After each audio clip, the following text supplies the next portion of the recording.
नमस्कार दोस्तों, आज मैं आप सभी को विजया एकादशी व्रत की कथा सुनाने जा रही हूँ। या यूँ कहूँ तो फाल्गुन कृष्ण पक्ष की एकादशी व्रत की कथा सुनाने जा रही हूँ। दोस्तों, इस कथा को सुनने से विष्णु भगवान बहुत ही प्रसन्न होते हैं और साथ में इस कथा को सुनने से एकादशी व्रत कथा की फल की प्राप्ति तो होती है, आपको रामचरित मानस पाठ सुनने के फल की भी प्राप्ति होगी। तो वीडियो बहुत ही महत्वपूर्ण है, पूरे अंत तक जरूर सुनिएगा। चलिए दोस्तों, इस कथा को शुरू करते हैं।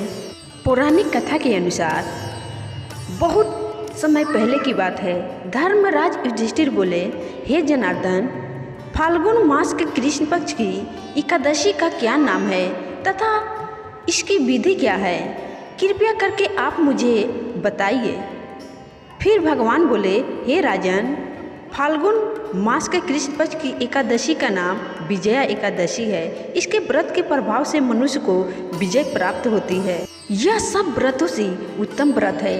इस विजया एकादशी के महात्म के श्रवण करने यानी कि सुनने और पढ़ने से समस्त पाप नाश हो जाते हैं।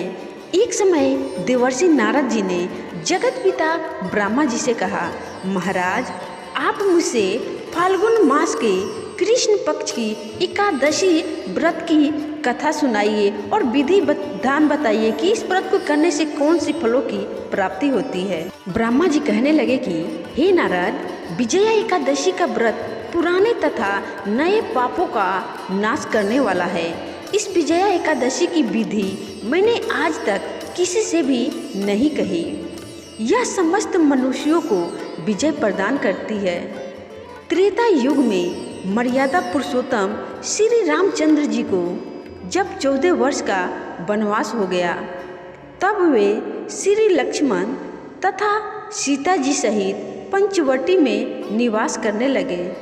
वहाँ पर दुष्ट रावण ने जब सीता जी का हरण किया, तब इस समाचार से श्री रामचंद्र जी तथा लक्ष्मण अत्यंत व्याकुल हुए और सीता जी की खोज में चल दिए।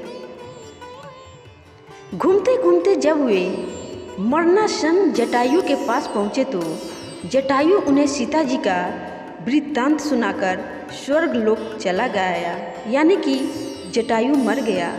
कुछ आगे जाकर उनकी सुग्रीव से मित्रता हुई और बाली का वध किया। हनुमान जी ने लंका में जाकर सीता जी का पता लगाया और उनसे श्री रामचंद्र जी और सुग्रीव की मित्रता का वर्णन किया। वहां से लौटकर हनुमान जी ने भगवान राम के पास आकर सब समाचार कहे। श्री रामचंद्र जी ने वानर सेना सहित सुग्रीव की संपत्ति से लंका को प्रस्थान किया। जब श्री रामचंद्र जी समुद्र के किनारे पहुँचे, तब उन्होंने मगरमच्छ आदि से युक्त उस अगाध समुद्र को देखकर आश्चर्य हो गए और लक्ष्मण जी से कहा कि इस समुद्र को हम किस प्रकार से पार करेंगे। श्री लक्ष्मण जी ने कहा, हे पुराण पुरुषोत्तम, आप आदि पुरुष हैं, सब कुछ जानते हैं। यहाँ से आधा योजन दूर पर कुमारी द्वीप में वक्ता लव्य नाम के मुनि रहते हैं। उन्होंने अनेक ब्रह्मा देखे हैं। आप उनके पास जाकर इसका उपाय पूछिए। लक्ष्मण जी के इस प्रकार के वचन सुनकर श्री रामचंद्र जी वक्ता लव्य ऋषि के पास गए और उनको प्रणाम करके बैठ गए। मुनि ने भी उनको मनुष्य रूप धारण किए हुए पुराण पुरुषोत्तम समझकर उनसे पूछा कि हे राम, आपका आना कैसे हुआ? रामचंद्र जी कहने लगे कि हे ऋषि, मैं अपनी सेना सहित यहाँ आया हूँ और राक्षसों को जीतने के लिए लंका जा रहा हूँ।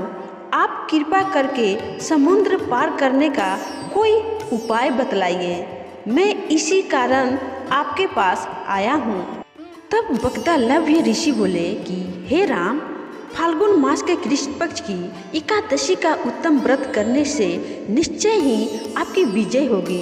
साथ ही आप समुद्र भी अवश्य पार कर लेंगे। इस व्रत की विधि यह है कि दशमी के दिन स्वर्ण, चांदी, तांबा या मिट्टी का एक घड़ा बनाए। उस घड़े को जल से भरकर तथा 5 पल्लव रख वेदिका पर स्थापित करें। उस घड़े के नीचे सतंजा और ऊपर जौ रखे। उस पर श्री नारायण भगवान की स्वर्ण की मूर्ति स्थापित करें। एकादशी के दिन स्नान आदि से निवृत्त होकर धूप दीप नववेद नारियल आदि से भगवान की पूजा करें। उसके बाद घड़े के सामने बैठकर दिन व्यतीत करें और रात्रि को भी उसी प्रकार बैठकर रहकर जागरण करें। द्वादशी के दिन नित्य नियम से निवृत्त होकर उस घड़े को ब्राह्मण को दे दे। हे राम, यदि तुम भी इस व्रत को सेनापतियों सहित करोगे तो तुम्हारी विजय अवश्य होगी। श्री रामचंद्र जी ने ऋषि की कथा अनुसार इस व्रत को किया और इसके प्रभाव से दैत्यों पर विजय पाई।